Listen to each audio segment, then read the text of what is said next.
Hello दोस्तों, welcome to the buzz the brave manga. आज हम ग्लोबल फ्रीज का नया चैप्टर कंटिन्यू कर रहे हैं जो मैंने आपके लिए इंग्लिश में रिवराइट किया है। पूरा विजुअल्स और एडिट्स मैंने खुद बनाया है ताकि एक्सपीरियंस स्मूथ रहे। ओरिजिनल मांगा को ऑफिशियल सोर्स से सपोर्ट जरूर करें। चलिए स्टार्ट करते हैं आज का chapter. Chapter 2739। He is the black night एक। उसी समय आयरनक्लैड क्लैन के नेता जियान शू ने भी हमला किया। एक प्रकार की युद्ध मशीन के नेता के पास सबसे शक्तिशाली क्षमताएं हैं और वो एक शुद्ध युद्ध मशीन है।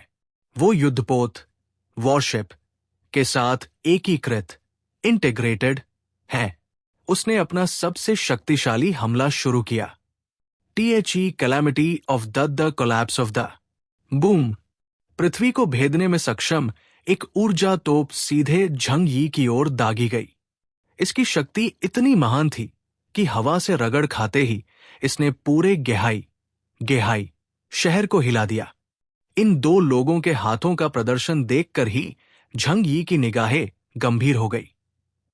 इन दोनों की ताकत निश्चित रूप से उन 5 प्रमुख नस्लों के शक्तिशाली दिग्गजों से बहुत अधिक है जिनसे उसने पहले निपटा था। हालांकि ये देखते हुए कि उन्हें पूरे कबीले द्वारा सशक्त एम्पावर्ड बनाया गया था, इसे समझना काफी आसान है। बिना किसी हिचकिचाहट के झंग यी ने दोनों हाथों से एटर्नल जजमेंट स्वॉर्ड को थाम लिया। वो धीरे से गुर्राया। डार्क रियल्म फ्लो, वो ब्रह्मांड का हृदय था, और अचानक एक विशाल स्थानिक black hole, special black hole का जन्म हुआ। झंग यी उस ब्लैक होल के ठीक केंद्र में खड़ा है।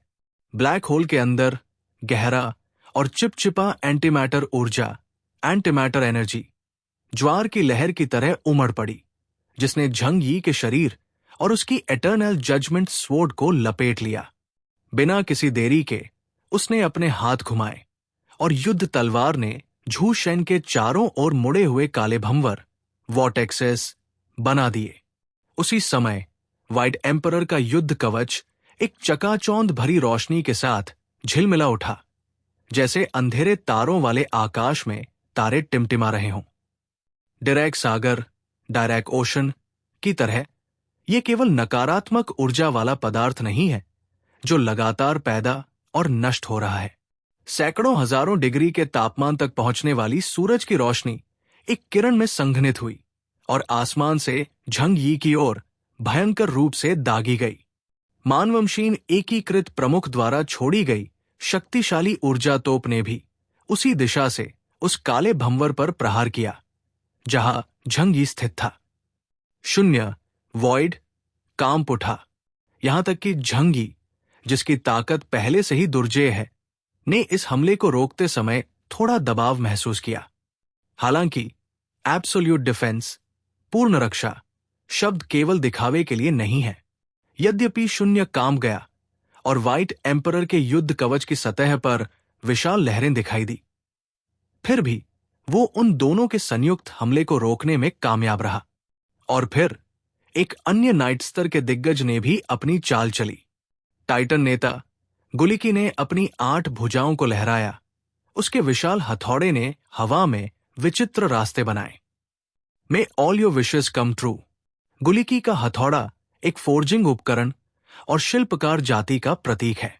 ये इस दुनिया के सभी पदार्थों को गढ़ सकता है, जिसमें ऊर्जा पिंड, एनर्जी बॉडीज और यहां तक कि स्थान, स्पेस भी शामिल है। उसने अपने काले युद्ध थौड़े को हिंसक रूप से घुमाया, जिससे उसके चारों ओर का स्थान विकृत हो गया ताकि झंग यी के बचने के सभी रास्ते बंद हो जाएं। झंग यी की दृष्टि धुंधली हो गई और आसपास का स्थान एक फटे कपड़े की तरह मुड़ गया। रोशनी भी विकृत हो गई और जो कुछ भी उसने देखा वो एक फनहाउस मिरर, अजीब आईना जैसा लग रहा था, जिसने अपना मूल रूप खो दिया था। यदि कोई स्थानिक क्षमता उपयोगकर्ता, स्पेशल एबिलिटी यूजर, स्थानिक दिशा का अपना सटीक निर्णय खो देता है, तो उन्हें अपनी क्षमताओं का प्रदर्शन करना भी कठिन लगेगा, है ना? गुलिकी की गहरी आवाज आसपास के स्थान में गूंज उठी। झंग यी को अचानक एहसास हुआ और फिर वो हंसा। ये काफी बढ़िया क्षमता है, यदि उसके स्थानिक स्थान स्पेशल लोकेशन का निर्धारण नहीं किया जा सकता तो उसके लिए निर्देशांकों कोऑर्डिनेट्स को लॉक करना और इस प्रकार अपनी शक्ति का प्रयोग करना कठिन होगा। फेज बाउंड्री की अनुपस्थिति दूरी का विचलन डिस्टेंस डेविएशंस पैदा करेगी जो वास्तव में घातक हो सकती है। गुलिकी के तरीके यही नहीं रुकते। हालांकि वो एक शिल्पकार था, लेकिन उसकी युद्ध क्षमता शीर्ष स्तर की नहीं थी। हालांकि उसकी पीठ पर लगा बायोसैक अचानक फट गया और एक दम घूंटने वाली आभा फैल गई, जिसके बाद एक ऐसी दहाड़ हुई जिसने धरती को हिला दिया। झंग यी की दृष्टि धुंधली हो गई और उसके सामने का स्थान अचानक अंधेरा हो गया। गुलिकी के पीछे के जैविक थैले बायोलॉजिकल सैक से एक विशाल प्राणी निकला जो हवा में उड़ते हुए और चारों ओर चक्कर काटते हुए आंखों को चौंधियाने लगा। ये एक विशाल बहुरंगी सर्प था जो 2000 मीटर से अधिक लंबा था। हवा में मंडराते हुए भी ऐसा लग रहा था जैसे उसने अपने सामने के आकाश को ढक लिया हो। इतना विशाल और इतना लंबा कि इसे एक बार में देख पाना कठिन था। इस दुनिया में पहले कभी इतना बड़ा प्राणी प्राकृतिक रूप से पैदा नहीं हुआ था। यहां तक कि ड्रैगन या अटलांटिस के समुद्री राक्षसों को भी झंग यी ने कभी इतना बड़ा आकार प्रदर्शित करते नहीं देखा था। यह निश्चित रूप से प्रकृति की रचना नहीं है, बल्कि टाइटन्स द्वारा बनाया गया अंतिम जैविक हथियार अल्टीमेट बायोलॉजिकल वेपन है। प्राचीन काल में यह उनके युद्ध करने का तरीका था। विशाल रंगीन सर्प दहाड़ा और आगे बढ़ा। उसका जबड़ा चौड़ा खुला था जो विशाल मोगाओ टावर को निगलने के लिए तैयार था। जैसे ही उसने एक आयामी तूफान डायमेंशनल स्टॉर्म के साथ झंग यी पर हमला किया, तीनों ने फिर से हमला किया, जिसमें प्रिज्मों के अभिसरण कन्वर्जिंग प्रिज्म्स से बनी एक अत्यंत गर्म सौर किरण मानव रूप के साथ एकीकृत एक टाइटन ऊर्जा तोप और वर्ल्ड सर्पेंट के अथाह जबड़े से निकलता एक अज्ञात हमला शामिल था। इन तीन घातक चालों ने झंग यी के बचने के सभी रास्ते बंद कर दिए हैं, जिससे एक निश्चित मृत्यु वाली स्थिति पैदा हो गई है। फैंग वुल्फ क्लैन के एकांक वाले राजा रैंडल ने धीरे धीरे अपनी गतिशीलता वापस पाली। वो झंग यी की तलवार के प्रहार से बच गया, जो फैंग वुल्फ क्लैन के शारीरिक कौशल के बारे में बहुत कुछ बताता है। उसने झंग यी को घूरा। इस बार वो तैयार था। उसका इरादा तब तक इंतजार करने का था जब तक कि झंग यी भगवान पर होने वाले 3 हमलों से निपट न ले। फिर वो अपनी समय आधारित क्षमता आई ऑफ एस्टोनिशमेंट का उपयोग करके झंग यी के शरीर को फ्रीज कर देगा। रैंडल मन ही मन बुदबुदाया। उसकी समय हेरफेर क्षमता सेकंड हैंड ऑफ टाइम सर्वज्ञ ओमनिसेंट नहीं है। भले ही वो भविष्य देख सकता है, वो एक ही समय में कई चीजों पर ध्यान नहीं दे सकता। उन तीनों के हमलों से निपटने पर ध्यान केंद्रित करते समय वो अनिवार्य रूप से एक कमजोरी प्रकट करेगा। मुझे उसे मारने के लिए केवल एक मौके की जरूरत है। दिलचस्प। फिर मैं तुम्हारे संयुक्त हमले का सामना करूंगा और देखूंगा कि तुम्हारा हमला अधिक शक्तिशाली है या मेरी रक्षा अधिक दुर्देह। इस विनाशकारी घेराबंदी का सामना करते हुए झंग यी न केवल पीछे हटा, बल्कि इसके बजाय उसने एक कदम आगे बढ़ाया। उसका व्हाइट एम्परर युद्ध कवच सितारों की रोशनी से चमक रहा था। उसने अपनी बाहें फैलाई और सूरज की रोशनी की उस किरण को खुद से टकराने दिया जो स्टील को वाष्पित वेपराइज कर देती थी। बस उस भयानक संयुक्त हमले ने उसे थोड़ा सा भी नहीं जलाया।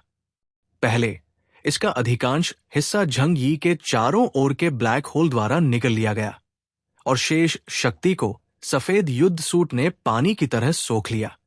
झंग यी के शरीर के चारों ओर एक चकाचौंध भरी सफेद रोशनी फूटी और उसकी आभा बढ़ती रही। जो लोग उससे परिचित हैं वे जानते हैं कि वो शक्ति संचित कर रहा है, अपने अंतिम कदम की तैयारी कर रहा है। द सिन ऑफ ब्लास्फेमी, ईशनिंदा का पाप। हमला समाप्त होने के बाद झंग यी अभी भी गर्व से हवा में खड़ा था। उसका शरीर निश्चल था और उसके युद्ध सूट को थोड़ा सा भी नुकसान नहीं पहुंचा था। इस क्षण चारों कबीलों के नेता अब शांत नहीं रह सके। झंग यी की शक्ति पूरी तरह से फूट पड़ी और वो श्रेष्ठ आभा उन्हें हताशा की कगार पर ले आई। 61,000 अंकों के क्षमता सूचकांक एबिलिटी इंडेक्स के साथ एक ब्लैक नाइट की शक्ति पूरी दुनिया के सामने प्रकट हो गई है। क्षमता सूचकांक में सुधार करना जैसे जैसे आगे बढ़ता है उत्तरोत्तर कठिन होता जाता है और ये सुधार रैखिक लिनियर नहीं होता है बल्कि घटते सीमांत प्रतिफल डिमिनिशिंग मार्जिनल रिटर्न्स के सिद्धांत का पालन करता है। एक बार जब आप नाइट रैंक पर पहुंच जाते हैं तो आवश्यक ईथर पावर का प्रत्येक बिंदु एक पीक डेल्टा स्तर के इनह्यूमन को बनाने के लिए पर्याप्त होता है। 59,999 से 60,000 अंकों की छलांग एक विशाल गुणात्मक परिवर्तन क्वालिटेटिव चेंज का प्रतिनिधित्व करती है। Chapter 2740 he is the black night 2। ये पहली बार है जब झंग यी ने दुनिया को अपनी ब्लैक नाइट स्तर की वास्तविक शक्ति दिखाई है। ब्लैक नाइट स्तर की एब्सोल्यूट डिफेंस में लगभग ब्लैक होल जैसी सोखने की क्षमता है, जिससे ब्लैक नाइट ऊर्जा स्तर वाले 3 शक्तिशाली व्यक्तियों के लिए भी एक साथ हमला करने पर इसे नुकसान पहुंचाना असंभव हो गया। दुनिया हिल गई, यहां तक कि वे लंबे समय से स्थापित और शक्तिशाली कबीले भी अब शांत नहीं बैठ सके। ब्लैक नाइट स्तर, ये कैसे संभव है? अभी कुछ साल पहले मेरा रैंक मुश्किल से व्हाइट नाइट की दहलीज पर था। केवल 5 वर्षों में मेरा क्षमता सूचकांक एबिलिटी इंडेक्स पूरे 10,000 अंक बढ़ गया है। ये केवल एक चमत्कार है। हम त्यागी गई नस्ल अबैंडन रेस अपनी असाधारण प्रतिभा के बावजूद इस बिंदु तक पहुंचने के लिए वर्षों के संचय अक्यूमुलेशन की आवश्यकता होती है। क्या आधुनिक मानव एक युग के अंत के गवाह होने के बावजूद अभी भी इस संस्करण के लाडले डार्लिंग्स थे? नहीं, ये सही नहीं है। भले ही वो निर्माता क्रिएटर द्वारा अनुग्रहित हो, काग्गो कभी भी मानवीय विकास में सीधे हस्तक्षेप नहीं करता है। वो इसे इतनी तेजी से आगे कैसे बढ़ा सकता था? क्या ऐसा हो सकता है कि मुझे कोई अविश्वसनीय अवसर मिला हो? अनगिनत समूह ने झंग यी की ओर तीव्र रुचि के साथ देखा। उन्हें विश्वास था कि उसके पास कोई असाधारण मुठभेड़ एनकाउंटर हुई होगी। कुछ नस्लें जो मूल रूप से इस लड़ाई के प्रति उदासीन थी, उनके मन में अब अलग विचार आने लगे हैं। किंग आर्थर, मॉर्गन, सलादीन और अन्य चौंक गए और उन्हें अपने मुंह में एक कड़वा स्वाद महसूस हुआ। वे जानते थे कि उनके और झंग यी के बीच एक दुखद रूप से मोटी बाधा बन गई है। ऐसा नहीं है कि हम पर्याप्त प्रतिभाशाली नहीं हैं, और नहीं, हमें अच्छे भाग्य का आशीर्वाद नहीं मिला है। विकास दर के मामले में हम दुनिया में दुर्लभ हैं, लेकिन हमारे मंच पर और भी असाधारण हस्तियां हैं। झंग यी यह भी जानता था कि यह कोई संयोग नहीं था, बल्कि इसलिए था क्योंकि यह क्लैन के आध्यात्मिक महासागर ने उन्हें बपतिस्मा दिया था, जिससे उनकी क्षमता और भी अधिक हो गई थी। इसलिए यदि उनके पास पर्याप्त ईथर खंड ईथर फ्रैगमेंट्स होते तो उनकी वास्तविक क्षमता लगभग अनंत होती। झंग यी ने किसी भी प्रकार की फैंसी तरकीब का उपयोग नहीं किया। उसने बस उन तीनों के संयुक्त हमले को सीधे झेल लिया। कबीले का मुखिया दंग रह गया और सभी के शरीर ठंडे पड़ गए। उन्हें अंदाजा नहीं था कि उन्होंने किस तरह के राक्षस को उकसाया है। ऊर्जा का यह स्तर मुझे गर्म करने के लिए भी मुश्किल से पर्याप्त है। झंग यी की आंखों में एक तेज रोशनी चमकी। अपनी अवशोषित एब्जॉर्ब्ड विशाल ऊर्जा का लाभ उठाते हुए उसने अपनी मुट्ठी भींच ली और दूर खड़े मेचा मच की ओर झपटा, जिससे हर कोई हक्का बक्का रह गया। Formless dimensional string decomposition. यद्यपि स्थान बाधित है, ये चाल विशुद्ध रूप से स्थानिक सीमा स्पेशल रेंज को संकीर्ण करने के लिए फॉर्मलेस रियल्म का उपयोग करने और फिर अंधाधुंध एओई एरिया ऑफ इफेक्ट नुकसान पहुंचाने के लिए डायमेंशनल स्ट्रिंग डीकॉम्पोजिशन का उपयोग करने के बारे में है। लॉक करने में असमर्थ कोई बात नहीं। क्लिक। विशाल मेचा शरीर के चारों ओर का स्थान अचानक एक दर्पण की तरह चकनाचूर हो गया। अनगिनत स्थानिक दरारों ने कवच को टुकड़ों की तरह काट दिया, जिससे पूर्ण रक्षा वाले कथित अंतिम हथियार को कबाड़ में बदल दिया गया। मेरा मेचा पहले वाले को दर्द से चिल्लाते हुए देखकर मानवमशीन एकीकरण इंटीग्रेशन के बाद बाहरी मेचा की परत को हटा दिया गया था और मशीन पायलट को भी दर्द महसूस हुआ। झंगी हाथ में तलवार लिए आगे बढ़ने और सबसे पहले इस आसान प्रतिद्वंदी को खत्म करने के लिए तैयार था। आखिरकार स्थानिक हमले, स्पेशल अटैक्स, इस तरह के शुद्ध शारीरिक हमलों का सबसे अच्छा तोड़ है।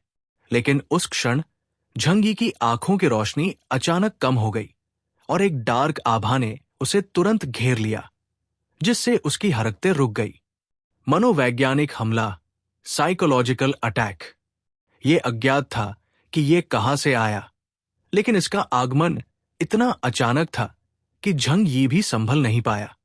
जैसा कि रैंडल ने कहा था, सेकंड हैंड भी एक विशिष्ट लक्ष्य की भविष्यवाणी कर सकता है, लेकिन मन सभी परिवर्तनों को ध्यान में नहीं रख सकता है। इसलिए किसी ने इस बिंदु का लाभ उठाया और गुप्त रूप से उसके खिलाफ कदम उठाया। रोर।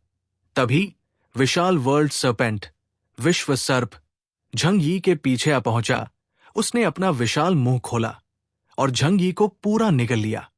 एक सेकंड झंग यी ने अपनी दिव्य शक्ति प्रदर्शित की। अगले ही पल वो सांप के पेट में गिर गया। बदलाव इतना तेज था कि कोई भी समय पर प्रतिक्रिया नहीं दे सका। ये युद्ध का मैदान है जहां स्थिति एक पल में बदल जाती है। बहुत से लोग चौंक गए और मेज पर मुक्का मारा, लेकिन केवल टेंकई और उनके समूह ने डर का कोई संकेत नहीं दिखाया। वे झंग यी को किसी और से बेहतर जानते हैं। ये हो गया। गुकी बहुत खुश था। यदि तुम जोरमुंगंद्र के पेट में जाते हो तो तुम्हारी मौत निश्चित है। इसका पेट स्थानिक अशांति, स्पेशल टर्ब्यूलेंस से जुड़ा है। एक बार निगल लिए जाने के बाद तुम्हारे टुकड़े टुकड़े हो जाएंगे। दुनिया भर के दर्शक हैरान और असमंजस में दिखे। क्या झंग यी खा लिया गया? हालांकि अगले ही सेकंड गुकी की मुस्कान जम गई। मैंने विशाल सर्प के शरीर के भीतर एक अत्यंत भयानक स्थानिक उतार चढ़ाव, स्पेशल फ्लक्चुएशन को महसूस किया, जो विश्व सर्प के शरीर के भीतर के स्थानिक तूफान से कई गुना अधिक हिंसक था। मुझे पचाओगे? तुम्हारा पेट अभी भी बहुत छोटा है। सांप के पेट के अंदर से एक गहरी, दबी हुई आवाज आई। ब्रह्मांड की सभी चीजें, 3000 दुनियाएं नष्ट हो जाएं। बूम! विशाल सांप का पेट एक झटके में सूज गया, जैसे कोई गुब्बारा फुलाया जा रहा हो, और एक दर्दनाक दहाड़ मारने के बाद वो जोरदार धमाके के साथ फट गया। एक नीली रोशनी आसमान में उठी, जिससे 2000 मीटर लंबे राक्षस के खून की बारिश होने लगी। झंग यी उस खून के सैलाब से बिना किसी नुकसान के बाहर निकला। उसके हाथ की उंगलियां थोड़ी कांप उठीं और आसपास का स्थान पागलों की तरह ढहने लगा। बाकी बचे कुछ एलियन नेताओं की ओर देखते हुए, जो हक्के बक्के रह गए थे। उसने हल्के से अपनी उंगलियां चटकाई। मुझसे टकराने के लिए जीवित प्राणियों को संशोधित करने के लिए स्थान आधारित हेरफेर, स्पेस बेस्ड मैनिपुलेशन का उपयोग करने की कोशिश करना कितना भोलापन है। तुम्हारा विचार अद्भुत है। तुमने मुझसे निपटने के लिए बहुत मेहनत की है। वास्तव में महान क्राफ्ट्समैन नस्ल के योग्य। दुर्भाग्य से तुम्हारी बुद्धि पूरी तरह पुरानी हो चुकी है। तुमने मुझे बहुत कम आंका है। स्थानिक क्षमताओं की लड़ाई में मुकाबला इस बारे में है कि स्थान पर किसका अधिक नियंत्रण है। झंग यी का स्थानिक संबंध नेदरवर्ल्ड, पाताल लोक है। 3000 फाटकों, 3000 गेट्स के खुलने से सीधे तौर पर सबसे खतरनाक आयामी टक्कर, डायमेंशनल कोलिशन, हुई। हालांकि जब स्थानिक मात्रा की तुलना करने की बात आती है तो झंग यी स्पष्ट रूप से जीतता है। ठीक है, वार्म अप यही समाप्त होता है। अगला मैं तुम्हें दिखाऊंगा कि असली हताशा क्या होती है। झंग यी ने तलवार थामी, धीरे धीरे अपना हाथ अपनी छाती तक उठाया तभी अचानक काले प्रकाश की एक चरम बिंदु चमक उठी। वो प्रकाश नहीं था, वो एक ब्लैक होल था जिसने सारी रोशनी निगल ली थी। वो तेजी से फैला, अंततः 1 किलोमीटर व्यास वाले एक काले सूरज, ब्लैक सन, में बदल गया, जो आसमान के ऊपर लटका हुआ था और सूरज की सारी रोशनी को रोक रहा था। Ultimate move, blasphemy, black sun descends. परम चाल, ईशनिंदा, काला सूरज उतरता है। भयानक बल ने तुरंत युद्ध के मैदान में एक स्थान को लॉक कर दिया। चिलचिलाते तापमान ने स्थान को विकृत कर दिया, जिससे कई किलोमीटर दूर कई नाइट स्तर के विशेषज्ञों को ऐसा महसूस हुआ जैसे उनके शरीर और आत्मा पिघलने वाले हों। यह पहली बार नहीं है जब हमने इस तरह की शक्ति देखी है, लेकिन इस बार ईशनिंदा का पाप 5 साल पहले की तुलना में और भी अधिक भयानक है। झंगी एक दिव्य राजा की तरह है जो दुनिया का न्याय करता है। उसके मुंह से स्वर्ग का जनादेश, मैंडेट ऑफ हेवन, निकलता है। घुटने टेको, बूम। चाहे वो आसमान में नरियूटो, गुकी, रैंडल और जियान शू हो, या सतह पर संघर्ष कर रहे कुछ विश्व स्तर के महामानव हों, इस अदम्य दिव्य शक्ति के ये था आज तहत का चैप्टर। उन सभी ने आपको अपनी वीडियो आत्माओं को कैसा लगा कांपते जरूर हुए बताएं। महसूस किया। अगर आप मांगा स्टोरीज एंजॉय करते हैं तो वीडियो को लाइक करें और बस द ब्रेव मांगा को सब्सक्राइब करना मत भूलिए। मिलते हैं नेक्स्ट चैप्टर में। Thank you.